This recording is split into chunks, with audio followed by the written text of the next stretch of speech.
और आशीर्वाद प्राप्त करें आज की निगाश्री कक्षा के लिए। ओम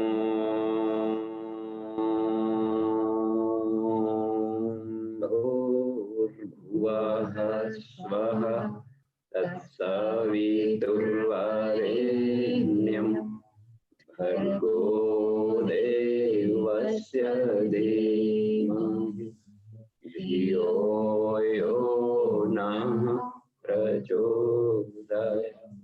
सभी पार्टिसिपेंट्स को प्रणाम। देखिए आज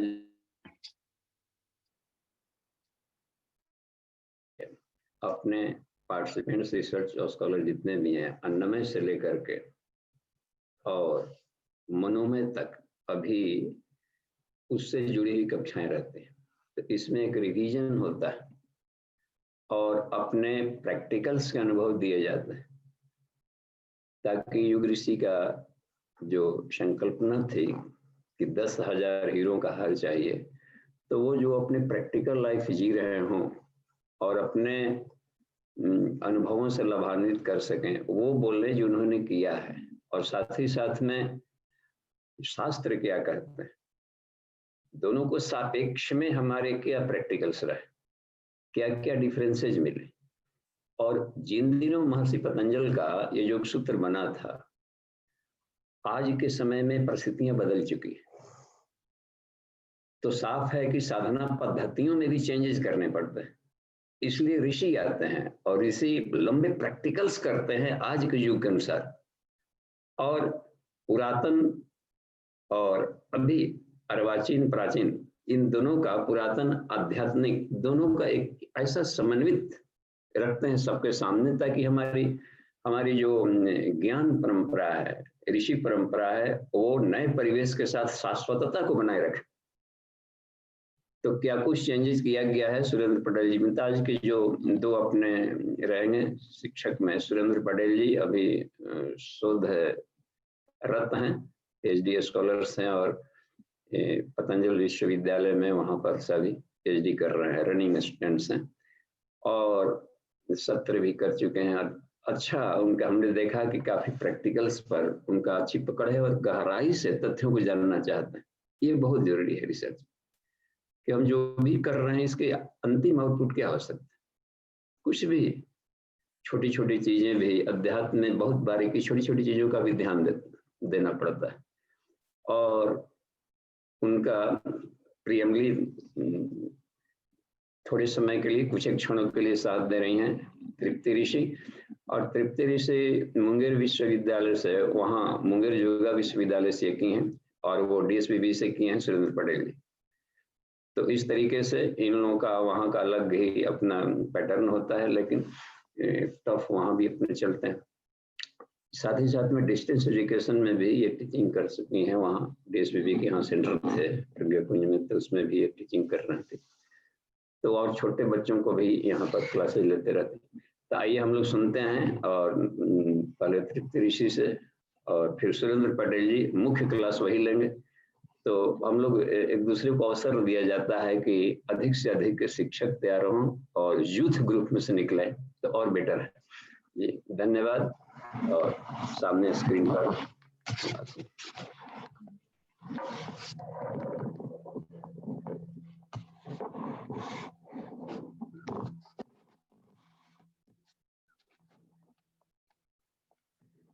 ICDS के सभी सदस्यों को मेरा प्रणाम, हृदय से आभार।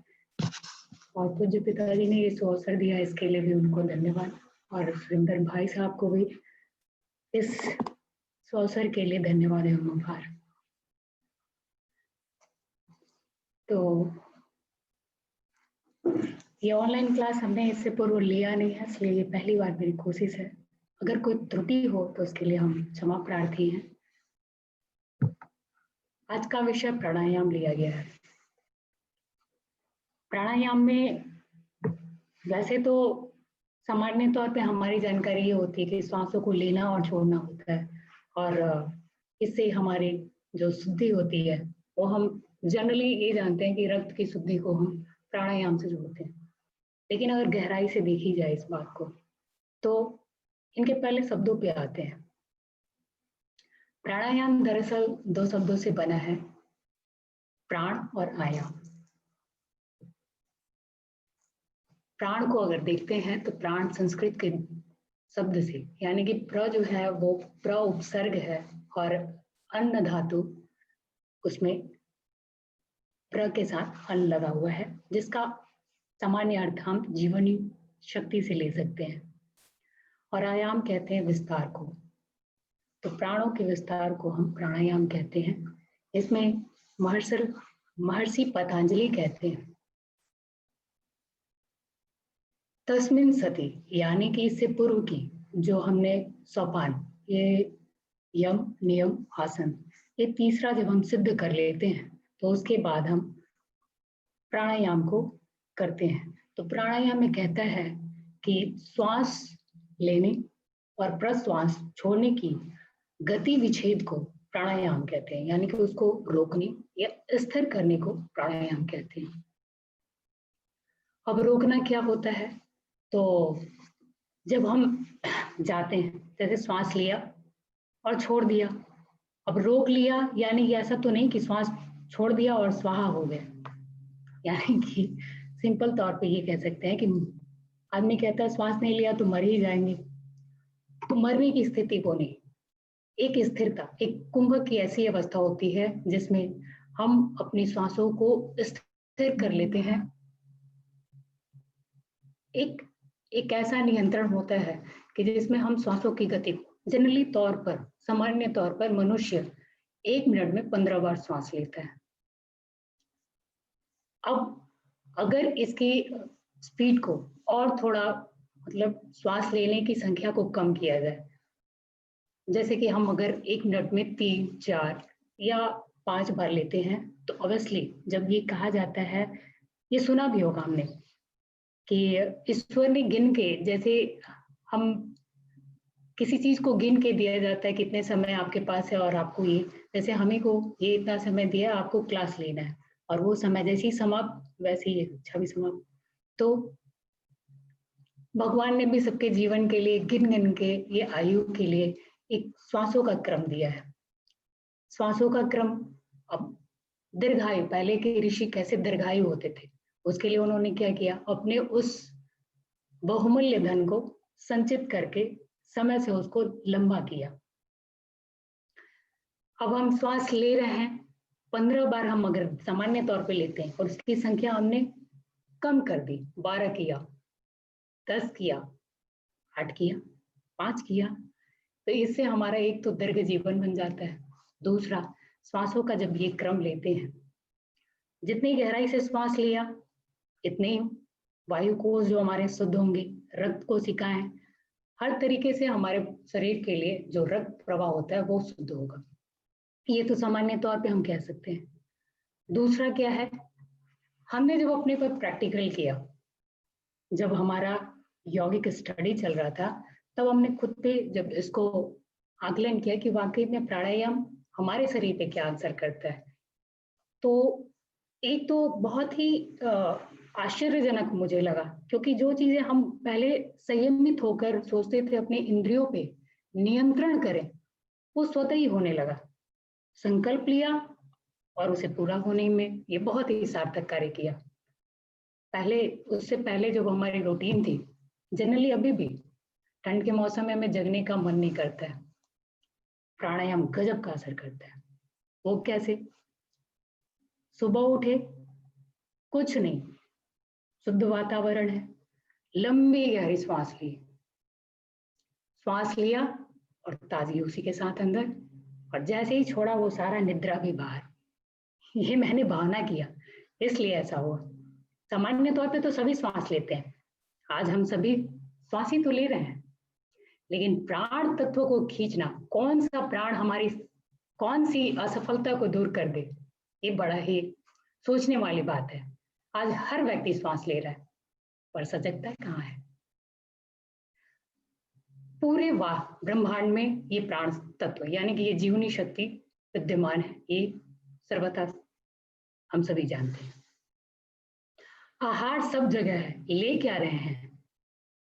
लेना है हमें अपने लिए आवश्यक वो जो हमारी कमी है, हमें लेना है हमारे तंदुरुस्ती को बढ़ाने वाले आहार, और हम ले क्या रहे हैं, जो मिल जाए ले लिया। क्या श्वास लिया, सुबह करना क्या है, प्राणायाम तो करना है। प्राणायाम क्या किया, पर खींचा क्या, इसका असली लाभ क्या, ये मोटा मोटी श्वास लिया, ये डीप ब्रीदिंग का फायदा हुआ, लेकिन लिया तो प्राण, प्राण क्या लिया।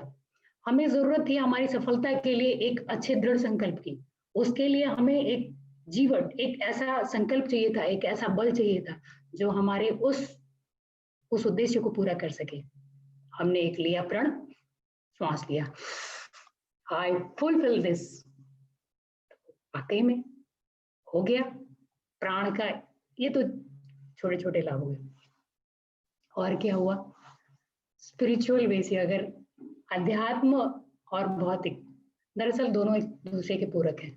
हम केवल एक को लेके जा नहीं सकते हैं, लेके गए निगेटिविटी आ गई, ज्यादा पूजा पाठ में लग गए तो इधर का चला गया। एक की सफलता दूसरे को अपने आप उजागर कर देती, ऐसा लगता है इसको ठीक किया तो उधर से भी कुछ ना कुछ होने लगा, उस पर भी ध्यान केंद्रित किया, दोनों लाभ मिल गए। हमने जब इसका अभ्यास किया अपने ऊपर, तो हमें पहले तो जो चीजें हमें लगती थी कि ये हमारे हाथ से बाहर है, ये मेरे लिए अभी संभव ही नहीं है, वो चीजें ऐसे लगती थी जैसे ये तो कोई भी कर सकता है। और चुनने की जहाँ प्रक्रिया है, पूरा संसार, पूरी चीजें, बस सेलेक्टिव, हमें क्या चाहिए वो लेना है। क्या अच्छी बात है, यहाँ देने वाला कोई नहीं है, परोसने वाला कोई नहीं है, स्वयं के ऊपर डिपेंडेंसी है। क्या करना है, बस लेना है। हमें ये चाहिए, हमें वो चाहिए, हमारे लिए ये योग्यता है, और हमने डेवलप किया। हम अपनी उन्नति के लिए अभी हमने जिस जिस भी अवस्था को अभी लिया है, मेरी अभी स्थिति में प्राणायाम इस तरीके से काम कर रहा है, जैसे सुबह का जब हम प्राणायाम करते हैं तो मानसिक शांति तो मिलती ही है, ऐसा लगता है जैसे कुछ समय के लिए बिल्कुल स्थिरता आ गई हो, एक पीसफुलनेस, ऐसा लगता है कि कहीं कोई हलचल ही नहीं है।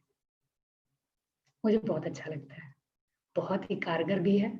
और प्राणायाम करते समय कुछ सावधानियां तो जरूर होती हैं, इनका अगर हम अनुपालन करें तो पूरा पूरा लाभ मिलता है, वरना किया तो आधा अधूरा। प्राणायाम भी एक रोग पैदा करता है। प्राणायाम में सावधानियां मुख्य तौर पे क्या हो सकती हैं हमारे आध्यात्मिक प्रगति के लिए। एक तो हम कुंडलिनी जब जागरण करते हैं तो ईड़ा और पिंगला, हमारी गर्म धारा और ठंडी धारा जब शुद्ध ना हो और प्राण का पूरा प्रवाह दिए जा रहा हो, तो कहीं ना कहीं मल से टकरा जाती है, और वो वैसी प्राणवायु लाभ देने की बजाय हानि दे देती है। तो नाड़ियों का शुद्ध होना बहुत आवश्यक है। उसके लिए क्या करना है, पहले नाड़ी अपने पूरा लिया छोड़ा, बिना कुंभक के लिया छोड़ा, इतना क्लीन किया कि दोनों पाद बिल्कुल, तो अब देखिए दोनों धाराएं बिल्कुल चलने लगी, और श्वास पर। तो ये नाड़ी शुद्धि का बहुत ही, और दूसरा बात है कि कितना, किस तरीके से लें, किस तरीके से छोड़े, इसकी हर बारीकियों पे अगर ध्यान दें।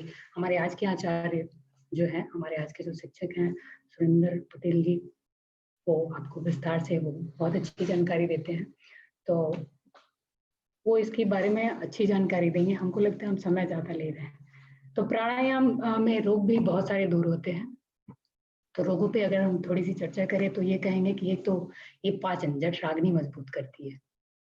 जब भस्त्रिका प्राणायाम किया हमने, तो हमारे अंदर क्या था, पहले ये लगा कि हम ये किसको किसको प्रिस्क्राइब कर सकते, किसको किसको दे सकते हैं। पहले तो हार्ट बीट जिनके भी नॉर्मल होते हैं उनको तो हमने ये कह दिया, श्वास लिया, डीप ब्रीदिंग की, अपने फेफड़े से पूरा फुलाया और निकाला। इस क्रिया में इतनी घर्षण क्रियाएं हुई, इतना घर्षण हुआ, इतना ऊर्जा उत्पन्न हुआ कि जो टॉक्सिन्स थे, जो एक्स्ट्रा चर्बी थी, वो तो निकल गई।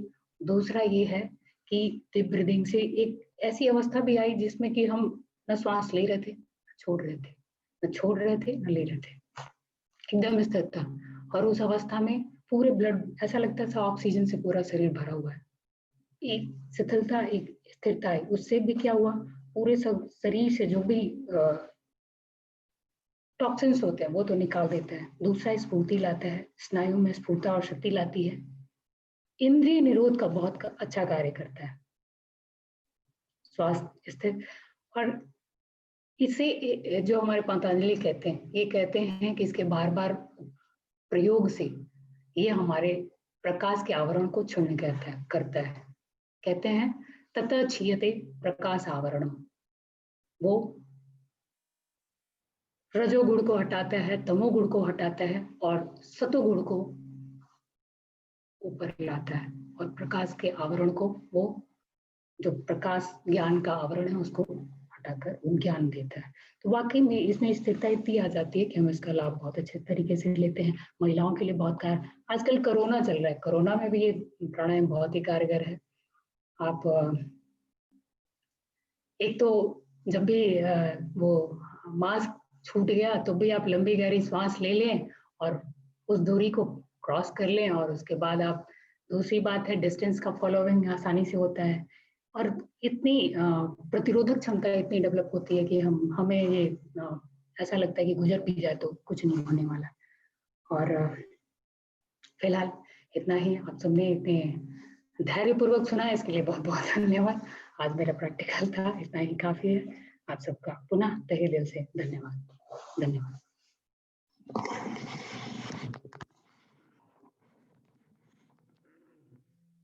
जी अमन जी, सुरेंद्र जी को आप ऑनलाइन करें और आगे कक्षा को बढ़ाते चलें।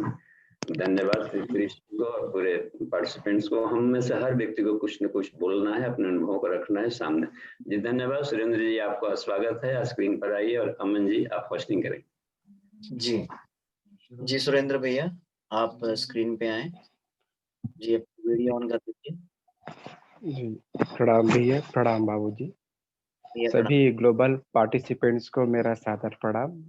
आप सभी पंचकोशी साधना के उच्च स्तरीय अनुभव कर पा रहे हैं और बाबूजी के मार्गदर्शन में, पूज्य गुरुदेव के सूक्ष्म संरक्षण में हम सबको नित्य नए नए अनुभव हो रहे हैं। उन्हीं कुछ अनुभवों को आज प्राणमय कोश का परिचय और विभिन्न महत्वपूर्ण प्राणायाम के विषय को लेकर के आप सबके समक्ष में उपस्थित हूँ। कुछ अनुभव हुए हैं पंचकोश साधना से जुड़ने के बाद में, वही अनुभव और जो ग्रंथ में कहा गया है, तो दोनों के बीच क्या पाया गया, क्या समानताएं हैं, मुझे व्यक्तिगत रूप से क्या अनुभव हुआ और प्राणायाम किसे कहेंगे और उसके महत्वपूर्ण आयाम क्या-क्या हो सकते हैं और कैसे ज़्यादा से ज़्यादा लाभ हम ले सकते हैं, इन सभी महत्वपूर्ण पक्षों को आज आप सबके समक्ष में रखने का प्रयास करूँगा। प्राण को लाइफ फोर्स कहते हैं। यदि अंग्रेजी में हम इसका ट्रांसलेट करें तो आप गूगल पे सर्च करेंगे तो प्राण अर्थात लाइफ फोर्स, जीवनी शक्ति। तो जीवनी शक्ति क्या?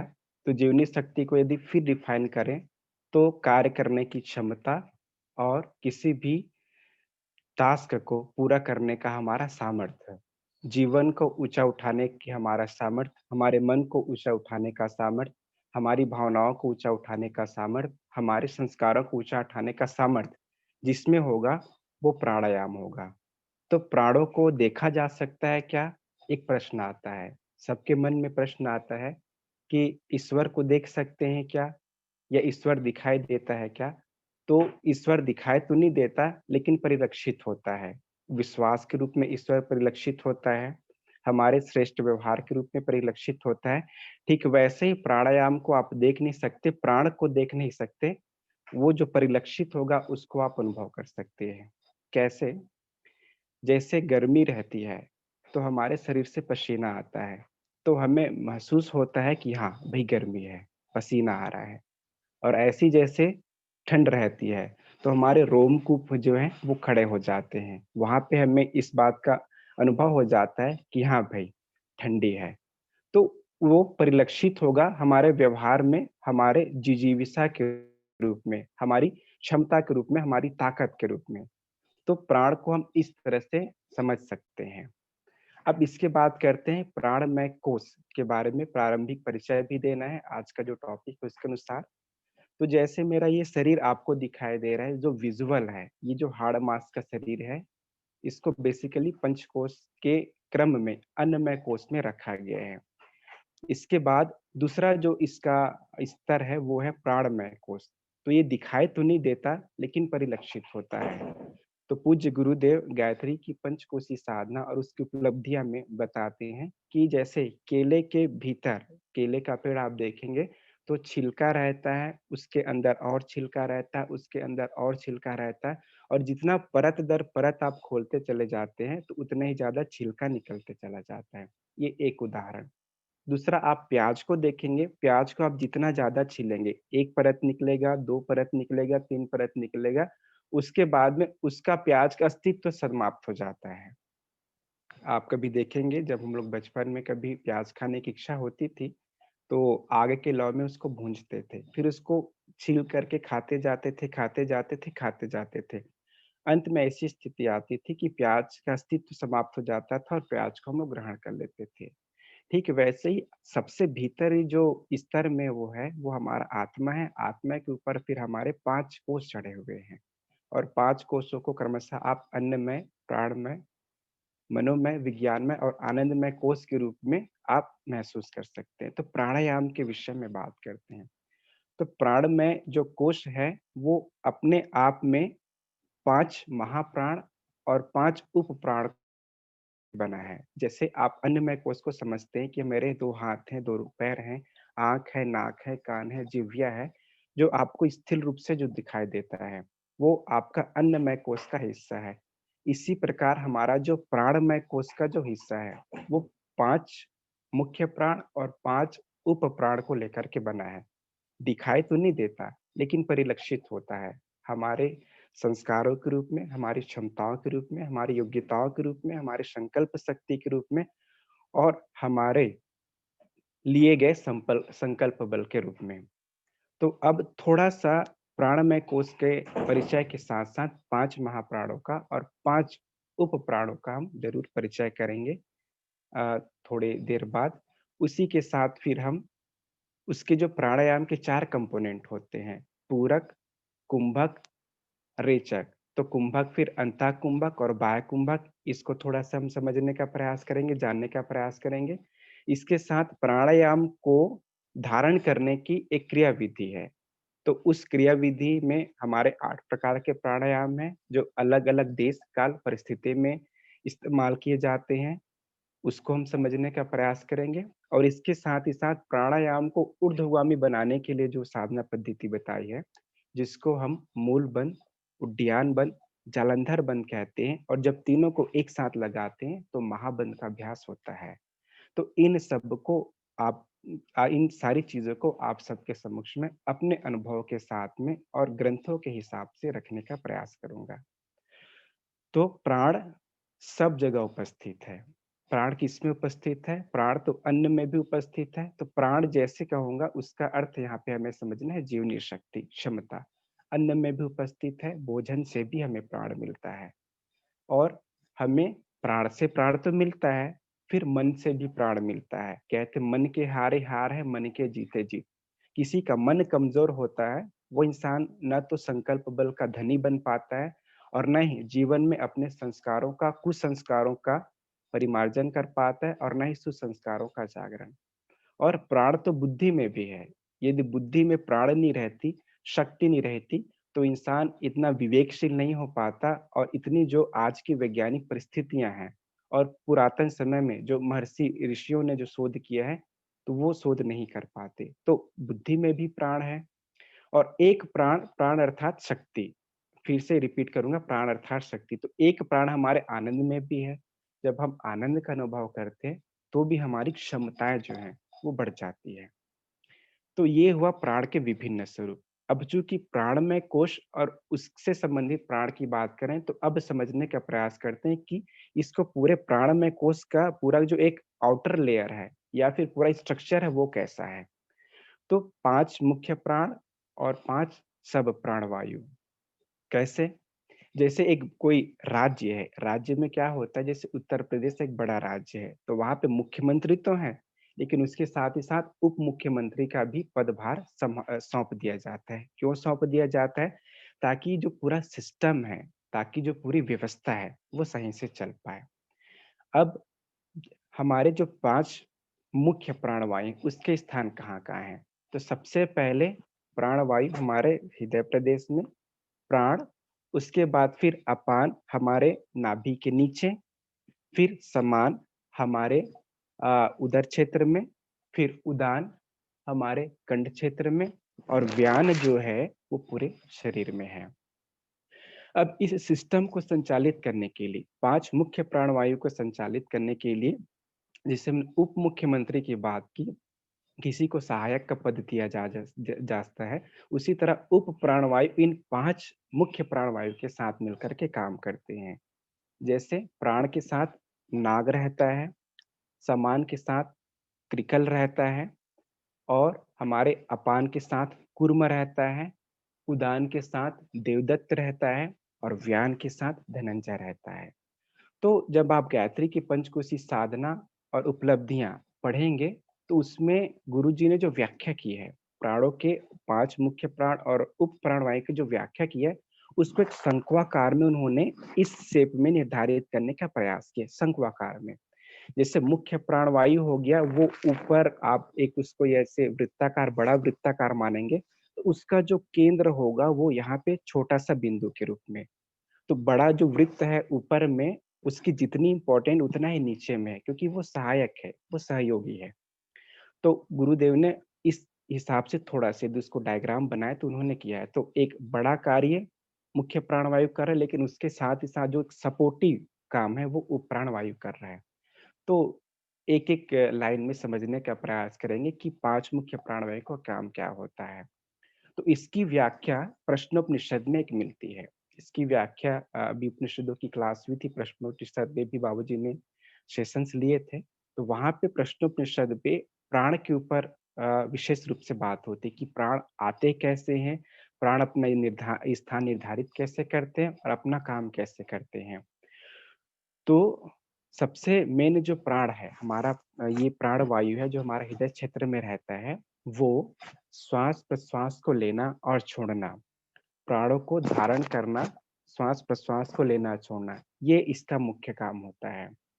फिर हमारा जो समान प्राणवायु होता है, तो समान प्राणवायु हम जो भी भोजन करते हैं, जो भी ऊर्जा प्राप्त करते हैं, उसको पूरे शरीर में डिस्ट्रीब्यूट करने का काम कहाँ होता है? समान प्राणवायु का होता है, जो हमारे नाभि क्षेत्र में होता है। इसके बाद हमारा जो अपान प्राणवायु है, अपान मुख्य प्राणवायु का कार्य होता है हमारे जो उत्सर्जन तंत्र है, उत्सर्जन तंत्र से चीज़ों को बाहर करने में, एक्सक्रीटरी सिस्टम को पार्टिकुलर चलाने में हमारा किसका काम रहता है? अपान प्राणवायु का। इसके साथ ही साथ उदान प्राणवायु, उदान प्राणवायु क्या होता है? हमारे बोलने के लिए और हमारे बोलने के साथ-साथ जो ऊपर की क्रियाकलाप है, हमारे हृदय क्षेत्र से ऊपर की क्रियाकलाप है उसको और व्यान प्राणवायु पूरे हमारे शरीर में व्याप्त रहता है। इसके साथ ही साथ जब हम जम्हाई लेते हैं, तो देवदत्त उप प्राणवायु काम करता है। हमारा झपकी लेने में हमारा झपकी लेने में कूर्म और क्रिकल ये कार्य करते हैं और जब हम प्राण जब छूट जाता है, प्राण पखेरु उड़ जाते हैं, तो धनंजय प्राणवायु जो है वही हमारे संस्कारों को लेकर के नई यात्रा की ओर प्रस्थान करता है। ये तो 5 मुख्य प्राणवायु और उप प्राणवायु जो कार्य करते हैं, उसकी स्थिति और उसके कार्य सरल शब्दों में बताने का प्रयास किए। हालाँकि इसका संबंध तन्मात्राओं से भी है। पृथ्वी, जल, अग्नि, वायु, आकाश, तो ये जो महत्वपूर्ण घटक हैं, महत्वपूर्ण तन्मात्राएँ हैं, उनका भी संबंध 5 मुख्य प्राणवायु और उप प्राणवायु से संबंधित है। ये गायत्री की पंचकोशी साधना और उपलब्धियों में गुरुजी ने वर्णित किया है। तो ये तो हो गया प्राणों के विषय में, मुख्य प्राण और उप प्राणवायु के बारे में। इसके बाद में आगे आपसे मैं रखना चाहूँगा पूरक, कुंभक, रेचक और मूलबंध, उड्डयनबंध, जालंधरबंध के बारे में। देन इसके बाद में फिर हम विभिन्न प्रकार के जो प्राणायाम हैं, उसके लाभ, सावधानियों के बारे में आप सबसे बातें साझा करेंगे। तो साँस को लेना, पूरक करना, धारण करना, रोकना, साँस को अंदर रखा हूँ तो अंतःकुंभक, छोड़ा तो ये बाह्य कुंभक, रेचक हुआ और छोड़ने के बाद में जब मैंने रोका साँस को, तो बाह्य कुंभक। तो प्राणायाम के 4 तत्व बताए जाते हैं, पूरक, कुंभक, रेचक। तो कुंभक 2 प्रकार के, बाह्य कुंभक और अंतः कुंभक। ये तो हो गया कंपोनेंट। अब क्या होता है, प्राण, जैसा कि प्रारंभिक में रिप्ती दीदी ने बताया कि प्राण तो हम लेते रहते हैं, सांस तो हम लेते रहते हैं। तो गुरुदेव अपने वाङ्मय में बड़े सरल शब्दों में बताते हैं कि बेटा ऐसा है कि जैसे बस स्टैंड होता है, तो बस स्टैंड में क्या होता है, रुकने की प्रॉपर समुचित व्यवस्था होती है।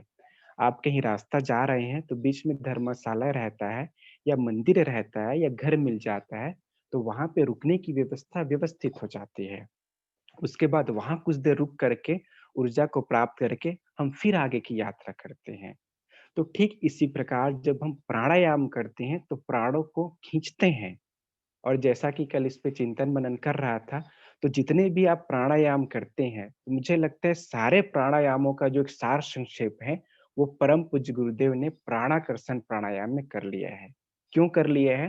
क्योंकि प्राणाकर्षण प्राणायाम में प्राणों का जागरण करते हैं, प्राणों का संवर्धन करते हैं, प्राणों को धारण करते हैं और प्राणों से लबालब करते हैं। तो इतने ही सारी चीज़ें आपकी जो 8 महत्वपूर्ण प्राणायाम है, जिसमें सूर्य भेदनम, उज्जाई, सितकारी, सितली तथा भस्त्रिका, भ्रामरी, मूर्छा, प्राणावी, चाष्ट, कुंभका, अष्ट कुंभक की बात कही गई है। तो ये जो अष्ट कुंभक की जो बात कही गई है, वो हमारे हठ योग के ग्रंथों में कही गई है। तो कुंभक, प्राणायाम और नाड़ी शोधन, इस ये जो टर्मिनोलॉजी है, इस पे भी हम थोड़ा-सा बात करेंगे। तो जब हम व्यवस्थित रूप से जब हम प्राणायाम का अभ्यास करते हैं, तो क्या होता है, जैसे धर्मशाला में सही तरीके से लोग रुकते हैं, वैसे हम इसको प्राणों को धारण करते हैं।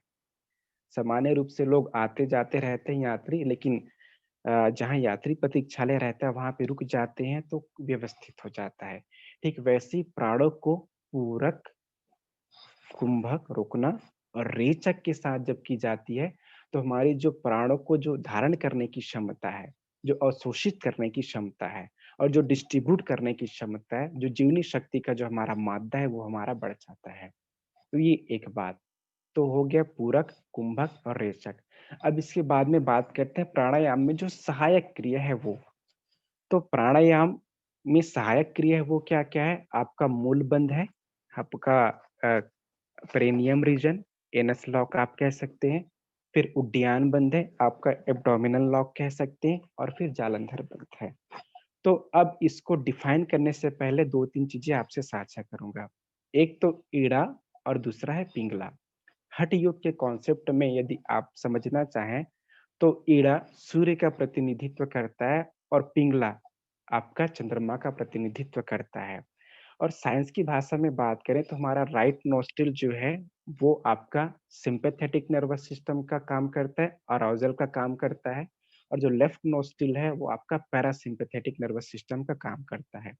एक को आप गर्म प्रकृति कह सकते हैं और एक को आपकी ठंडी प्रकृति कह सकते हैं। तो हमारे शरीर में इन दोनों प्रकृतियों का क्या होता है, संतुलन होता है, समन्वय होता है, ताकि हर देश, काल और परिस्थिति में हम क्या कर सकें, सर्वाइव कर सकें। कल एक और अनुभव हमें समझ में आई, वो ये कि चाहे अन्नमय कोश की हम साधना करें, जिसमें हमारे आसन आ गए, उपवास आ गया, तत्व शुद्धि, या प्राणमय कोश की साधना करें, जिसमें प्राणायाम, मुद्रा, बंध आ गए, मनोमय कोश की साधना करें, जिसमें हमारा ध्यान आ गया, मंत्र जप आ गया, तन्मात्रा साधना आ गई, विज्ञानमय कोश की बात करें, सोहम साधना, आत्मानुभूति योग या आनंद की कोश, सबकी एक ही सबका एक ही लक्ष्य रहता है, एक उद्देश्य रहता है, वो स्थित प्रज्ञ की स्थिति को प्राप्त करना। स्थित प्रज्ञ की स्थिति क्या है? बिल्कुल सम स्थिति, योग में स्थित हो जाना। तो जब हम प्राणायाम करते हैं, तो न तो ईड़ा चलता है, न ही पिंगला चलता है, हमारा सुषुम्ना चलता है। और ऐसा कहते हैं कि हमारा जो सुषुम्ना है, हमारी जो सुषुम्ना प्राणवायु है, उस स्थिति में जब हम स्थिर हो जाते हैं, तो उच्च स्तरीय चेतना से हमारा क्या हो जाता है, तादात्म्य स्थापित हो जाता है, उनसे हम संबंध स्थापित कर लेते हैं। तो आप अन्नमय कोश में भी यदि आपका आहार शुद्धि है, आपका तत्व शुद्धि है, आप आसन के विभिन्न क्रम करते हैं, तो आपका शारीरिक जो स्तर है, वो सम स्थिति में रहता है, बिल्कुल बैलेंस वे में। योग का एक उद्देश्य है समत्व की स्थिति करना, न सुख में, न दुःख में, न मानन में, न अपमान में, न राग में, न द्वेष में। तो जैसे हर क्रिया के प्रति समान और विपरीत प्रतिक्रिया होती है, उस विज्ञान को भी तोड़ने की जो स्थिति है वो है आपका सम स्थिति, कोई प्रक्रिया नहीं होगी। तो प्राणायाम में भी यही होता है। ईड़ा और पिंगला का जहाँ संतुलन हुआ, प्राण सुषुम्ना में चलने लगी, तो ये मान के चलिए सुषुम्ना नाड़ी में ही आप कुंडलिनी का जागरण या चक्रों पे ध्यान कर सकते हैं। ज्यादातर सुषुम्ना में ही इस तरह की चीजें होती है। और यदि इसको थोड़ा सा साइंटिफिक समझना चाहें ईड़ा और पिंगला को, तो आपका क्रेनियल नर्वस सिस्टम ऊपर में 12 जोड़ी में, और आपका पेरिफेरल नर्वस सिस्टम तो पूरे शरीर में ऐसे जाल के रूप में हमारे शरीर में रहता है। अब इसके बाद बात करते हैं मूलबंध, उड्डयन बंध, जालंधर बंध की। तो मूलबंध बहुत ही महत्वपूर्ण है। मूलबंध के अभ्यास में क्या होता है, हमारा जो अपान प्राणवायु है वो हमारे साथ डाउनवर्ड की तरफ फ्लो करता है। डाउनवर्ड की तरफ इसका फ्लो करना काम रहता है। उदान प्राणवायु वो अपवर्ड की तरफ हमारा क्या करता है, फ्लो करता है। तो डाउनवर्ड की तरफ ही फ्लो करते, इसीलिए क्या होगा कि जो बच्चे या जो भी व्यक्ति, इसमें बड़े भी शामिल हैं, बूढ़े भी शामिल हैं, जवान भी शामिल हैं, शादीशुदा भी शामिल हैं, जो लोग यदि मूल बंध का अभ्यास नहीं करेंगे, प्राणों को ऊपर की तरफ ले जाने की भावना नहीं करेंगे, वो कभी भी ना तो ब्रह्मचर्य को साध पाएंगे और न ही उनके प्राणों का ऊर्ध्वगमन हो पाएगा। प्रारंभिक में जब हम भी साधना के मार्ग में आए थे तो मूल बंध का प्रयोग नहीं जानते थे, तो मन जो है वो निम्नगामी होती थी, हमारे प्राण जो है निम्नगामी होते थे, तो काम वासना में निश्चित रूप से मन चाहता था, स्वतः ही चले जाएगा। और दुनिया का कोई भी इंसान, दुनिया का कोई भी इंसान कितना ही बड़ा साधक क्यों ना हो, यदि मूल बंध के माध्यम से प्राणों को ऊर्ध्वगमन नहीं करेगा, यदि सुषुम्ना के माध्यम से यदि प्राणों को ऊर्ध्वगामी नहीं बना पाएगा, तो वो ब्रह्मचर्य का पालन नहीं कर पाएगा। तो ब्रह्मचर्य के कई सारे अर्थ हैं। ब्रह्मचर्य के केवल शारीरिक संबंध नहीं बनाना नहीं होता, बल्कि प्राणों को, मन को, क्षमताओं को, विद्या को बढ़ाना, अभिवर्धन करना भी हमारा ब्रह्मचर्य की साधना करना, ब्रह्म को चरण करना कहा जाता है। ऐसे बाबूजी के पूर्व की कक्षा में हम सबको अनुभव हुआ है और निश्चित रूप से यही सच है। तो जब मूल बंध का अभ्यास करते हैं तो जो डाउनवर्ड प्राण फ्लो है वो अपवर्ड हो जाता है। तो केवल आकुंचन प्राकुंचन, आकुंचन प्राकुंचन करना प्राणायाम नहीं है। आकुंचन और प्राकुंचन तो हम जिस समय हम 2 नंबर जाते हैं, शौच कर्म जाते हैं, उस समय भी करते हैं। जब हम शौच कर्म जाते उस समय भी आकुंचन प्राकुंचन होता है, तो क्या उसको मूलबंध मान लेंगे? नहीं, उसको मूलबंध नहीं मानेंगे। मूलबंध तब मानेंगे जब उसको हम ऊर्ध्वगामी बनाने की भाव करेंगे, क्योंकि हर एक कोश में, चाहे अन्नमय हो, प्राणमय हो, मनोमय है, विज्ञान में आनंदमय कोश हो, हर एक कोश में हमें 3-4 चीजों का समावेश करना आवश्यक है। हर कोश की साधना में हमारा मन का समावेश हो, हमारी भावनाओं का समावेश हो, हमारी इंद्रियों का समावेश हो, श्रद्धा का समावेश हो। ये सारी चीजों का जब समावेश होता है तो किसी भी साधना हो वो उच्च स्तरीय हो जाती है। तो इसलिए हम मूल बंध में ये भाव करेंगे कि हमारी प्राण ऊर्जा ऊर्ध्वगामी होगी और हम उसमें अपनी प्राण को ऊपर की तरफ हम बढ़ा रहे हैं। ये क्या हो गया हमारा मूल बंध। इसका प्रभाव हमारा पूरा अपान प्राणवायु का जो निम्नगामी जो फ्लो है उसको ऊर्ध्वगामी बनाता है। ये हो गया मूल बंध। आकुंचन करना, रोक के रखना, छोड़ना, तो कैसे कर सकते हैं? सांस लेने के साथ आकुंचन करना अपवर्ड, फिर कुछ देर रोक के रखना, फिर छोड़ना। तो पूज्य गुरुदेव वाङ्मय में कहते हैं प्रारंभिक स्थिति में 10 बार इस तरह से अभ्यास किया जा सकता है, फिर 1 सप्ताह के बाद उसके अभ्यास को बढ़ाया जा सकता है। फिर है उड्डयन बंध, सांस को छोड़ करके पेट को मेरुदंड के हिस्से में लगाना, आपका क्या हो गया? उड्डयन बंध। उड्डयन के अर्थ उड़ना भी यहाँ पे लिया गया हठ योग टेक्स्ट में, जो आपके हड़प दीपिका है और घेरण संहिता है। तो इसका जो प्रभाव है, तो हमारा जो मूल बंध है वो अपान प्राणवायु को पुष्ट करता है, उसकी सक्रियता को बढ़ाता है, उसके साथ कूर्म प्राणवायु को। वैसे उड्डयन बंध जो है वो समान प्राणवायु को और क्रिकल प्राणवायु को परिपुष्ट करता है, क्योंकि ये प्राणायाम को पुष्ट करने के माध्यम जो हमारे बंध हैं। फिर उदान प्राणवायु है, तो ये महत्वपूर्ण प्राणवायु है। उदान प्राणवायु हमारे कंठ प्रदेश को परिपुष्ट करता है। देवदत्त प्राण को क्या करता है? परिपुष्ट करता है, उसकी सक्रियता को बढ़ाता है। तो शास्त्रों में कहा गया कि जब हम उद्यान बंद लगाते हैं तो इसका प्रभाव शरीर के 16 स्थानों में पड़ता है जो हमारे मर्मबुद्ध होते हैं। और निश्चित रूप से जब आप इस तरह से करेंगे तो क्रेनियल नर्व्स का जो हमारा हिस्सा है, स्पाइनल नर्व्स पूरे हमारे स्पाइन में और क्रेनियल नर्व्स हमारे ये मस्तिष्क प्रदेश में रहता है। उसका जो पूरा जो रास्ता है, जो पाथवे है, जो उसका जो एक संरचना है, वो निश्चित रूप से हमारे पैर के अंगूठे तक जाता है, पूरे शरीर का। तो हमारा हमारा पादांगुष्ठ में एक प्रभाव पड़ता है, हमारे फिर गुल्फ में प्रभाव पड़ता है, घुटने में प्रभाव पड़ता है, जंघे में प्रभाव पड़ता है, शिवनी प्रदेश में प्रभाव पड़ता है, फिर हमारा नाभि प्रदेश में प्रभाव पड़ता है, हृदय प्रदेश में प्रभाव पड़ता है, कंठ प्रदेश में प्रभाव पड़ता है, लंबिका में प्रभाव पड़ता है, फिर आज्ञा चक्र पे प्रभाव पड़ता है। इस तरह से 16 जगहों पे हमारे पूरे शरीर में ये हमारा जो ध्यान बंद होता है उसका प्रभाव पड़ता है। और जब तीनों बंद एक साथ लगा लेते हैं, मूल बंद, उद्यान बंद, तो वो महाबंद हो जाता है। तो सभी तरह से जब कंप्रेस हो जाता है तो उसकी क्षमता जो है बढ़ जाती है। कंडेंस फॉर्म में जब आ जाता है तो उसमें कंडेंस फॉर्म जब हम पूरा लॉक लगा देते हैं ना, डाउनवर्ड को अपवर्ड कर देते हैं और अपवर्ड को डाउनवर्ड कर देते हैं, तो क्षमताएं बढ़ जाती है। कैसे क्षमता बढ़ जाती? जैसे एक देखा होगा आपने, फुटबॉल देखा होगा, वॉलीबॉल देखा होगा, उसमें जब हवा नहीं भरा रहता है उसको आप लात से मारिए वो थोड़ी दूर जाएगा, या उसकी क्षमता जो है वो कम रहेगी। लेकिन उसी में जब पंप के माध्यम से हवा भर दिया जाता है तो वही वॉलीबॉल, वही फुटबॉल उछलने लगता है, कूदने लगता है। तो ये थोड़ा सा एक्सप्लेनेशन प्राणों को धारण करने के बाद की है। इसके बाद प्राणायाम के लाभ क्या होते हैं इस पे चर्चा करते हैं, और फिर 8 जो विभिन्न प्राणायाम उसके बारे में हम आप सबसे बातें साझा करेंगे। तो जाबाल दर्शन उपनिषद में कहते हैं कि जब हम प्राणायाम जब हम करते हैं तो क्या होता है, हमें अपने जीवन की समस्याओं का उत्तर स्वतः मिल जाता है। कितनी महत्वपूर्ण बात कही गई है कि यदि हमें अपने जीवन की समस्याओं को, हमें रास्ता नहीं मिल रहा हो, यदि हम भटक रहे हो, यदि हमें समझ नहीं आ रहा है, उथल-पुथल है जीवन में, अस्त-व्यस्तता है, क्या करें, क्या ना करें, ये कैसे मुश्किल है, कोई तो बता दे इसका हल ओ मेरे भाई। गीत के माध्यम से ये बातें आपसे कहना चाहा। तो जब जीवन में समझ नहीं आ रहा हो, क्या करें, कैसे करें, कहाँ जाएँ? तो जाबाल दर्शन उपनिषद कहता है कि आप प्राणायाम करें। प्राणायाम करेंगे, मन शांत हो जाएगा, स्थिर हो जाएगा। क्यों? चले वाते चले चित्तम, निश्चले निश्चलम भवेत्, योगी स्थाणुत्वमाप्नोति ततम वायु निरोधयेत्।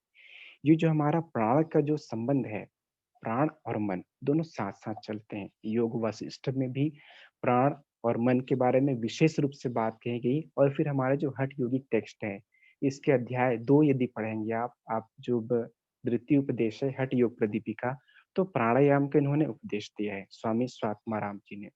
और घेरन संहिता आप पढ़ेंगे तो प्राणायाम के बारे में 5वां जो अध्याय है उसमें प्राणायाम के बारे में कहा गया है। तो ये बातें एक। दूसरा जो है, प्राण को ही हम ब्रह्म कह देते हैं, प्राण को ही ऊर्जा कह देते हैं। तो अलग-अलग उपनिषदों में अलग-अलग इसकी व्याख्या है। तो जाबाल दर्शन उपनिषद कहता है कि जब प्राणायाम करते हैं तो हमें अपने जीवन की समस्याओं का समाधान मिल जाता है। समझना चाहें तो कैसे? वास्तव में मन में जितनी ज़्यादा उलझनें रहती है, हमारा मन जितना चलायमान होता है, उतना ही ज़्यादा हमारे विचार, हमारे संस्कार चलायमान होते हैं। हमने मन में हरिद्वार की कल्पना की, हमारे प्राण हरिद्वार आ गए। यदि हमने मन में अमेरिका की कल्पना की, हमारा प्राण अमेरिका चला गया। यदि हमने किसी गंदी चीज़ों का कल्पना ही की, उसके साथ प्राण चले गए। तो जब हम प्राणायाम करते हैं, तो हमारा मन कैसे शांत और स्थित होता है, थोड़ा-सा इसको समझने का प्रयास करते हैं। प्राण के साथ मन जुड़ा है, तो जब हमारा प्राण स्थित होता है, हमारा मन स्थित होता है, हमारा प्राण स्थिर हो गया, हमारा मन स्थिर हो गया। प्राणों में जितनी चंचलता होगी, उतना हमारा मन चंचल होगा। अब इसको छोटे से एग्जांपल से आप सबको बताना चाहूँगा। जो भी व्यक्ति चिड़चिड़े स्वभाव के रहते हैं, या जिनका मन चंचल स्वभाव का रहता है, उनका ही ब्लड प्रेशर या तो कम रहेगा या ज़्यादा रहेगा। हमने अधिकतम केसेस में ये देखे हैं कि जो भी व्यक्ति जिनका मन स्थिर नहीं है, उनका ही ब्लड प्रेशर या तो ज़्यादा है या कम है, अर्थात संतुलित अवस्था में नहीं है। अब 2 इफ़ेक्ट्स हमारे शरीर और मन पे पड़ते हैं। एक तो साइकोसोमैटिक और सोमैटोसाइकिक। साइक मीन्स माइंड और सोमा मीन्स बॉडी। तो साइकोसोमेटिक क्या होता है? मन का प्रभाव शरीर पे पड़ना। और सोमेटोसाइकिक क्या होता है? शरीर का प्रभाव हमारे मन पे पड़ना। तो सोमेटोसाइकिक में क्या है कि हम अपने शरीर को स्थिर कर दिए तो हमारा मन स्थिर हो जाएगा। इसीलिए सबसे पहले गुरुदेव जब ध्यान कराते हैं, पंचकोश की धारणा कराएं या षटकर्म का, तो शांत चित्त स्थिर शरीर। साइको किया पहले, शांत चित्त स्थिर शरीर, दोनों हाथ गोदी में, आंखें बंद, भाव मुद्रा, भाव समाधि। तो जब गुरुदेव इंस्ट्रक्शन करते तो साइकोसोमेटिक दोनों को लेकर के काम करते। तो हमारा शरीर पहले स्थिर हो गया तो मन स्थिर हो गया, और मन स्थिर हो गया तो हमारे विचार स्थिर हो गए, हमारे संकल्प स्थिर हो गए। तो इस तरह से प्राणायाम हमारे मन को स्थिर करता है, सम स्थिति में लाता है, सिंपैथेटिक और पैरासिम्पैथेटिक को बिल्कुल नॉर्मलाइज कर देगी संतुलित वे में। ये बात। अब इसके बाद में बात करते हैं प्राणायाम के जो विभिन्न प्रकार हैं। सूर्य भेदनम, उज्जाई, सितकारी, शीतली तथा भस्त्रिका, भ्रामरी, मूर्छा, प्लावनी, चाष्ट, कुंभक। तो हठ योग प्रदीपिका में कुंभक कहा गया है। सामान्य तौर पे प्राणायाम आपका तब तक नहीं कहलाएगा जब तक आप उसमें बंध का अभ्यास न कर लें। विशेष रूप से जब कक्षा में पढ़ाते हैं तो लोग समझ नहीं पाते हैं बच्चे कि सर कुंभक में और प्राणायाम में क्या अंतर है। तो कुंभक और प्राणायाम एक ही चीजें हैं, प्राणायाम को ही कुंभक कह दिया गया है। तो अंतः कुंभक, बाह्य कुंभक, वो वाला कुंभक नहीं, ये एक टर्मिनोलॉजी हठ योग प्रदीपिका में अलग से ही है। तो सबसे पहले प्राणायाम के लिए जो शर्तें बताई गई है वो कहा गई कि एक तो योगमठ की शर्तें बताई गई हठ प्रदीपिका घेरन संहिता में कि दूर देश से तथा अन्य यहाँ पे नहीं बनाना चाहिए, सुराज्य धार्मिक देश से सुभिक्ष निरुद्धवे धनु धनु प्रमाण पर्यंतम शिलाग्नि जल वर्जिते। ये हठ योग के योगमठ के बनाने के कॉन्सेप्ट हैं। तो प्राणायाम के भी कॉन्सेप्ट क्या है कि आदौ स्थानम तथा कालम मिताहारम तथा परम, आदौ स्थानम तथा कालम मिताहारम तथा परम, कि हमारा स्थान निर्धारित हो जाए, हमारा समय निर्धारित हो जाए, हमारा भोजन निर्धारित हो जाए, उसके बाद प्राणायाम का अभ्यास करना चाहिए। तो प्राणायाम अर्थात 8 चीजों का अभ्यास करना चाहिए। इसमें सूर्य भेदनम, उज्जाई, सितकारी, शीतली, ये सारी चीजें हैं।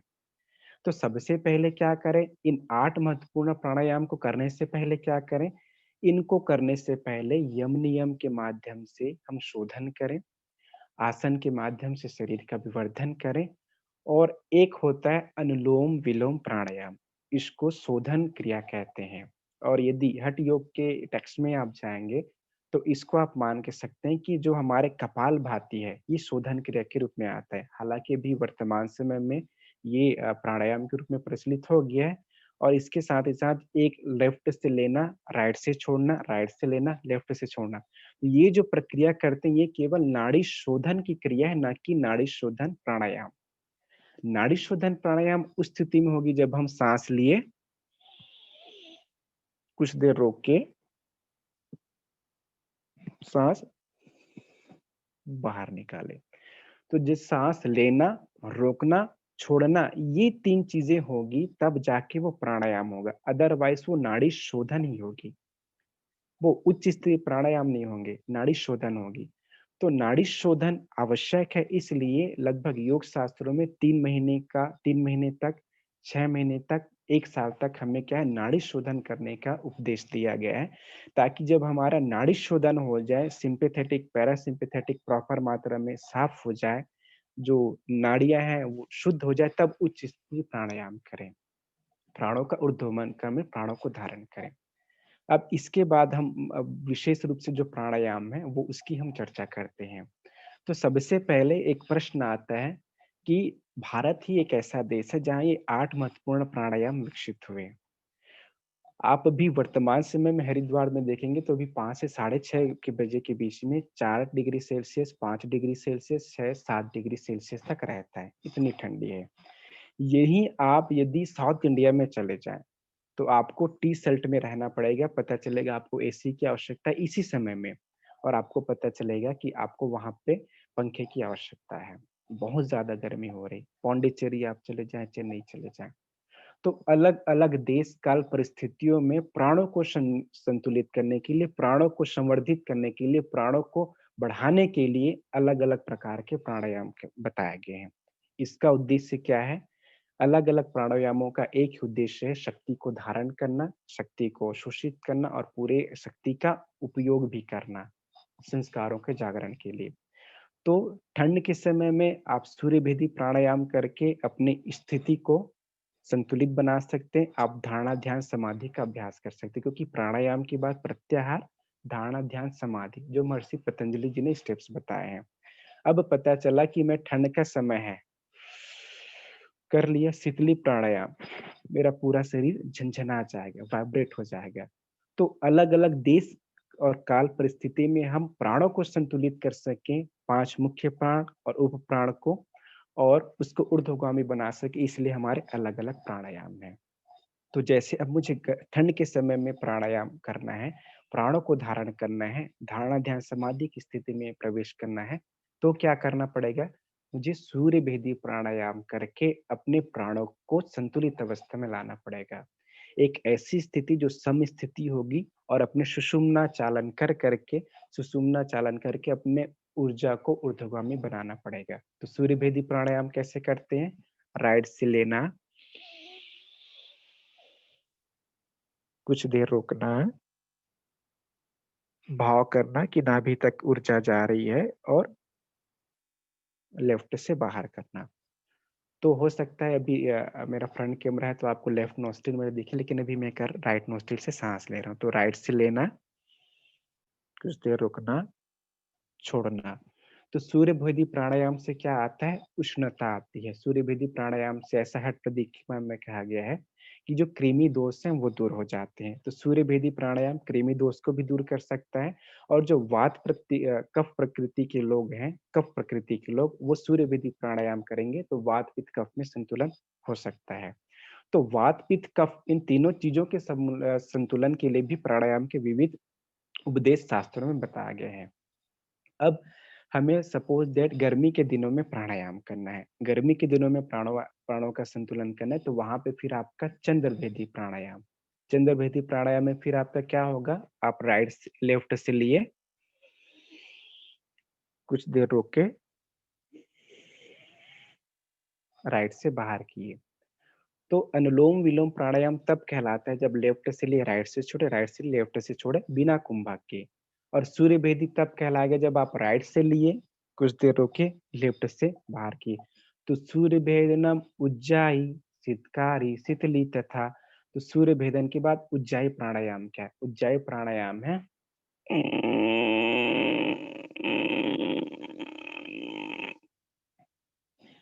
कंठ प्रदेश से प्राणों को भाव करना कि कंठ प्रदेश से हम प्राणों को अवशोषित कर रहे हैं, धारण कर रहे हैं, और वो पूरे हमारे शरीर में क्या हो रहा है? विस्तारित हो रहा है। तो हम क्या करेंगे? भाव करेंगे,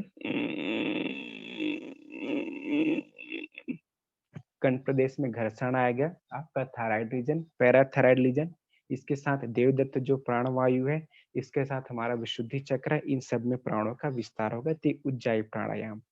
फिर शीतकारी और शीतली। तो शीतकारी प्राणायाम क्या है?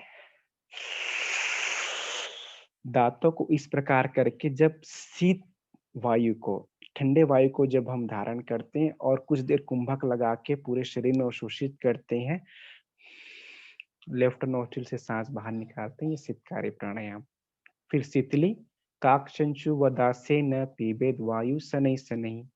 तो एक वातसार के क्रम में भी आता है, दूसरा क्या है?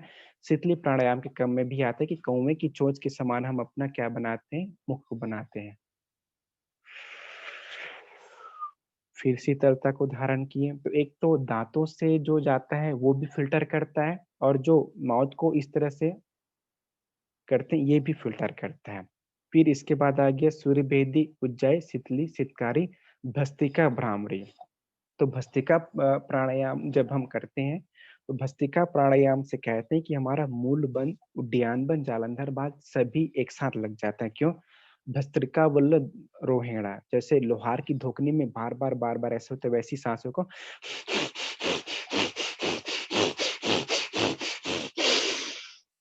इस तरह से जब हम प्रक्रिया करते हैं तो शरीर में उष्णता भी आती और मूल बंद उड्डयन बंद जालंधर स्वतः लग जाते हैं भस्त्रिका प्राणायाम में। और प्राणों का जो है जो एक कंडेंस फॉर्म होते हैं वो पूरा तीतर-बितर होने लगता है और प्राण बढ़ने लगते हैं। और फिर कुंभक करके उसको धारण करते हैं, फिर लेफ्ट से साँस बाहर निकालते हैं। फिर आपका आ गया भ्रामरी प्राणायाम। तो भ्रामरी प्राणायाम में हम सन्मुखी मुद्रा लगा लेते हैं इस प्रकार से। इसको कहीं-कहीं योनि मुद्रा भी कहा जाता है। तो सन्मुखी मुद्रा के बाद फिर लंबी गहरी साँस लिए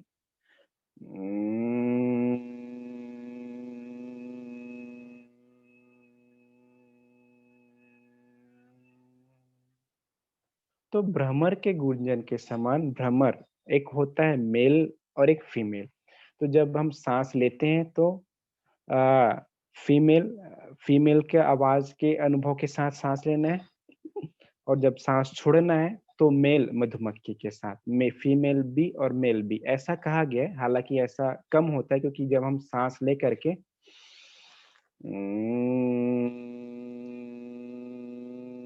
केवल छोड़ते हैं और भ्रमर का गुंजन करते हैं, ओम का उच्चारण करते हैं। लेकिन शास्त्रों में कहता है कि तो लेते समय भी मेल और लेते समय फीमेल और छोड़ते समय मेल। इस तरह की एक छोटी-सा कॉन्सेप्ट हठ योग में भी है। फिर इसके बाद आ गया आपका मूर्छा प्राणायाम या फिर आपका प्लावनी प्राणायाम। तो मूर्छा प्राणायाम में क्या होता है कि हम इस तरह से साँस लिए और रोक करके रखें। इस तरह से जब रोक करके रखेंगे या ऐसे रोक करके रखेंगे फिर साँस जब हमें मिलेगा नहीं तो हम मूर्छित अवस्था को प्राप्त करेंगे। एक हल्का-सा झटका आएगा। जैसे शराबी क्या होता है मस्त रहता है, वैसे हम क्या करेंगे कि कुंभक कितने देर तक लगा लेंगे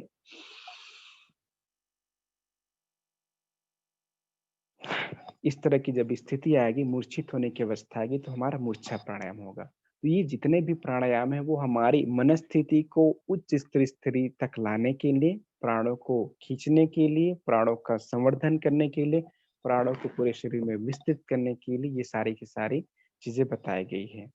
तो जितने भी चीज़ें आज आप सबको साझा की गई हमारे माध्यम से वो कुछ शास्त्रों के अध्ययन हैं, कुछ हमारे व्यक्तिगत अनुभव हैं, कुछ देखने का, समझने का, बताने का नज़रिया है और कुछ चीज़ें कोरिलेटिव कर के बताई गई है।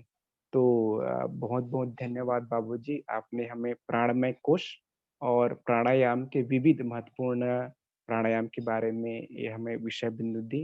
मेरी जो ज्ञान थी, जो मेरी सीमा थी, मेरी क्षमता थी, उसके हिसाब से मैंने अपना बेस्ट बताने का प्रयास किया। हो सकता है इसमें कहीं कोई आपके व्यक्तिगत अनुभव हो, कोई बात त्रुटि रह गई तो उसमें फिर फर्दर क्लासेस में सुधार करेंगे। तो 6 बज रहे हैं बाबूजी, 6 बज के 1 मिनट फिर आगे की कक्षा आपको बाबूजी अ, हैंड ओवर है बाबूजी।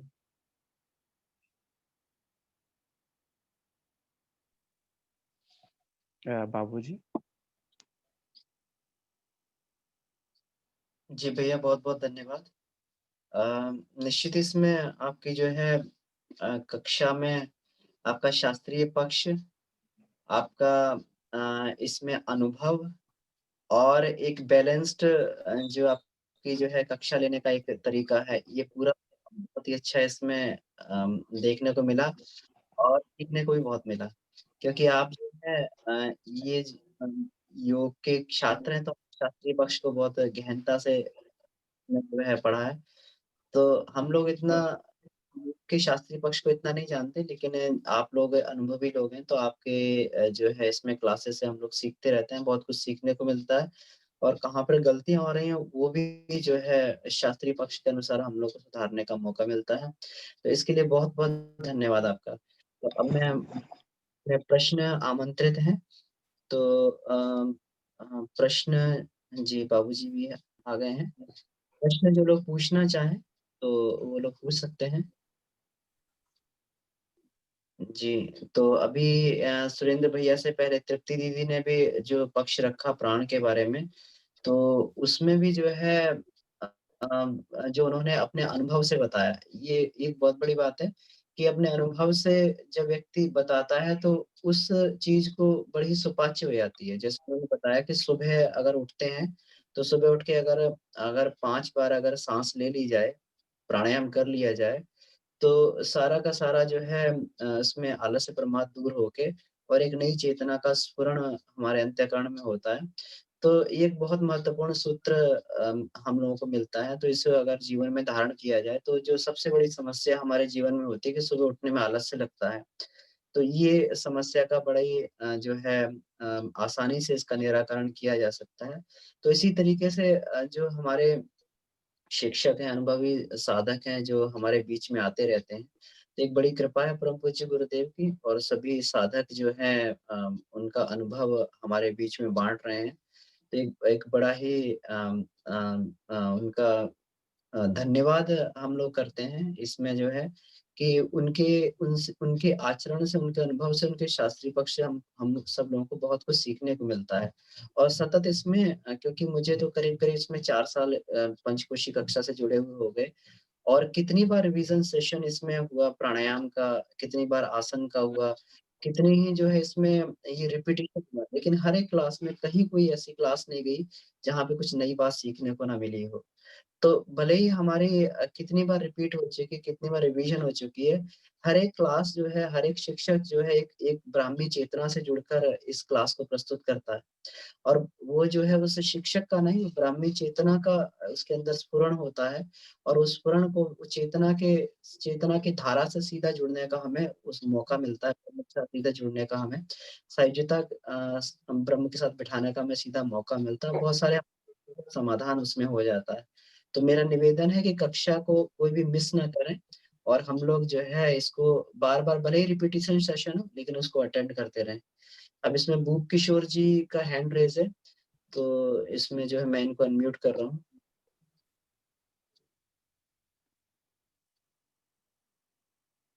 जी भैया, आप अपने आप को अनम्यूट कीजिए, अपना प्रश्न पूछिए। जी।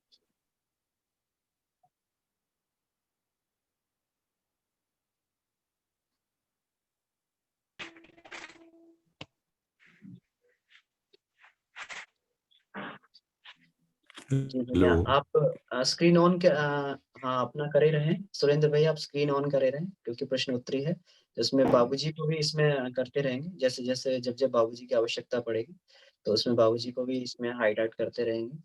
तो आप हाँ भैया, सुरेंद्र हाँ, भैया। हेलो।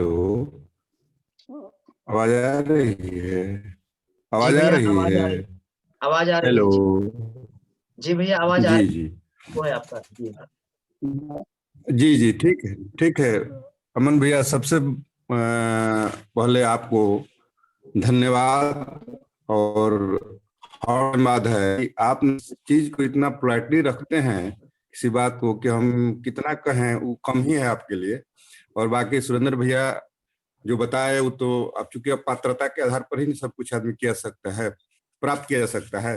और तृप्ति दीदी ने भी शेयर किया, बहुत ही अच्छा लगा। इसमें एक बात है भैया कि अनुलोम विलोम को शोधन के लिए अगर फास्ट किया जाए तो क्या माने कैसा रहेगा? बाएं से दाएं लेना, दाएं से बाएं, माने बाएं से लेना, दाएं से छोड़ना, दाएं से लेना, बाएं से छोड़ना, उसको फास्ट कर दिया जाए तो इसका साइड इफेक्ट है क्या? निश्चित रूप से साइड इफ़ेक्ट है, क्योंकि जब तक हम रिदम में किसी चीज़ को नहीं करेंगे, तो वो क्या होगा, वो लाभ की जगह में नुकसान देगा। और प्राणायाम के परिप्रेक्ष्य में शास्त्रों में कहा गया है कि प्राणायाम से समस्त रोगों का क्या है, निवारण किया जा सकता है। समस्त रोग, यहाँ तक कि पूर्व जन्म जन्मांतरों के जो संस्कार हैं, उसको भी ठीक किया जा सकता है। जो पूर्व जन्म जन्मांतर के जो डीएनए के रूप में जो पैतृक बीमारियाँ हैं, उसको भी ठीक किया जा सकता है। लेकिन गलत तरीके से प्राणायाम करेंगे, तो वो लाभ की जगह पे आपको नुकसान देगा। तो प्राणायाम से सभी बीमारियों का इलाज किया जा सकता है, लेकिन यदि गलत तरीके से प्राणायाम करेंगे, तो उसके नुकसान होंगे। इसीलिए कहा गया कि आदौ स्थानम तथा कालम मिताहारम तथा परम। आपका स्थान निर्धारित होना चाहिए, समय निर्धारित होना चाहिए, आपका आहार विहार निर्धारित होना चाहिए, तत्पश्चात आप प्राणायाम का अभ्यास करें। इसके साथ उसका जो समय होता है, वो भी महत्वपूर्ण होता है। पता चला कि आप दोपहर को 2:30 बजे प्राणायाम करेंगे, तो आपकी जीवनी शक्ति नहीं बढ़ेगी। क्योंकि विशेष समय में विशेष प्राण का प्रवाह प्रकृति में भी होता है। ओम पार्टिकल, गॉड पार्टिकल की जो बात है, वो ब्रह्म मुहूर्त में हमें सीखने को, समझने को मिलती है, जो अनुभव में आता है वो। तो सुबह प्राणायाम करेंगे तो आपके जो प्राण की जो शक्ति है वो निश्चित रूप से बहुत ज्यादा रहेगा। तो 4 समय में प्राणायाम करने की बात कही गई है। एक तो प्रातःकालीन ब्रह्म मुहूर्त में, फिर आपका दोपहर में, फिर आपका संध्या काल में, उसके बाद रात्रि को 12 बजे। तो उसका जब समय निर्धारित होगा, आदौ स्थानम तथा कालम मिताहारम तथा परम, तो इन चीजों को आप ध्यान रखेंगे तो आपको वो नुकसान नहीं करेगा, वो आपको फायदा देगा। इसके साथ ही साथ इस हमने एक और बात पहले कही थी कि चले वाते चले चित्तम निश्चले निश्चलम भवेत्। आप ठीक है, आप अपने प्राणों को सक्रिय करने के लिए रैपिडली यदि अनुलोम-विलोम कर लेफ्ट से लिए राइट से छोड़े, राइट से लिए लेफ्ट से छोड़े, थोड़ी देर के लिए ठीक है, ज़्यादा समय के लिए नहीं, जब तक आपकी क्षमता है। लेकिन फिर प्राणों को धारण करने के लिए आपको स्थिर तो होना पड़ेगा। तो केवल आप अनुलोम-विलोम फास्ट तरीके से कर लेंगे, तो सिवाय वो आपके मन को चंचल बनाने का कुछ भी काम नहीं करेगा और आपके जो ब्लड प्रेशर है, वो आपका बढ़ जाएगा, रेज़ हो जाएगा। तो कभी भी आप प्राणायाम करें, तो एक बात शास्त्रों में कही कि गुरुपदिष्ट मार्गेण योगारंभम समाचरेत्। तो आप किसी गुरु के सानिध्य में अर्थात किसी शिक्षक के सानिध्य में, किसी एक्सपर्ट के सानिध्य में प्राणायाम करें या योग की साधना करें, तो उससे आपको नुकसान नहीं होगा। जी भैया। जी भैया, धन्यवाद। सभी पार्टिसिपेंट को मेरा प्रणाम और बहुत बहुत धन्यवाद आपको। प्रणाम। जी भैया, तो चैट में कुछ प्रश्न हमको भी ले लेते हैं। जी। नित्या का प्रश्न है, भैया प्रणाम। भैया, प्रत्येक प्राणी जीव में प्राण का मुख्य स्रोत क्या है तथा प्राणों के लेने व देने का विज्ञान जीव मनुष्य प्राणियों में परस्पर किस प्रकार कार्य करता है? जो प्राण का जो मुख्य स्रोत है, एक तो पूरे सृष्टि, पूरे संपूर्ण का जो प्राण का जो आधार है, वो है तो एक सूर्य है। और हमारे भीतर के जो 5 प्राणवायु, मुख्य प्राणवायु, इसका जो जहाँ से निकलता है और जहाँ पे जाके मिलता है, वो प्रश्नोपनिषद के अनुसार जो है, वो हमारा आत्मा है। तो आत्मा से ही प्राण निकलती है और वो आत्मा में जाकर के समाहित हो जाती है। जो मैं अनुभव कर पाया हूँ या जो पढ़ पाया हूँ वो। दूसरी बात, परस्पर लेन-देन का विज्ञान क्या है कि जो कार्बन डाइऑक्साइड छोड़ने का, ऑक्सीजन लेने का जो क्रम है, तो परस्पर पेड़-पौधों के माध्यम से हमारी एक परस्पर सायुज्यता का क्रम बना रहता है। तो वो हमारे जो कार्बन डाइऑक्साइड होते हैं, वो उनको भोजन के रूप में वो ग्रहण करते हैं और हमारे जो वो उनके जो अवशिष्ट पदार्थ हैं, ऑक्सीजन, उसे हम अपने ऑक्सीजन के रूप में, भोजन के रूप में ग्रहण करते हैं। तो साइंस की भाषा में ये हो गया। दूसरा, प्राणों को लेने-देने का क्रम क्या है? तो हर एक चीज़ में प्राण जो है वो निकलते रहते हैं। आपके आँख हाथ की उँगलियों से भी प्राण निकलते रहता है, आपके आँखों से भी प्राण निकलते रहता है, आपके चेहरे से भी प्राण निकलता रहता है। यहाँ तक कि नदियों में, नालों में, पेड़ में, पौधों में, चिड़ियों की आवाज़ में भी प्राण निकलते रहता है। क्यों निकलता है? प्राण तो सर्वत्र है। तो हमारे पूरे शरीर में भगवान ने ऐसा सिस्टम बना रखा है कि हम अच्छी चीज़ों को देखेंगे तो भी प्राण मिलेगा। यहाँ तक कि आप स्वाध्याय करेंगे तो स्वाध्याय से भी आपको प्राण मिलेगा। ऐसा नहीं कि हम प्राणायाम करें तभी प्राण मिलेगा, तो प्राण का अर्थ आपका शक्ति से, सामर्थ्य से। तो स्वाध्याय से भी, विचारों को भी आपको प्राण मिलेगा।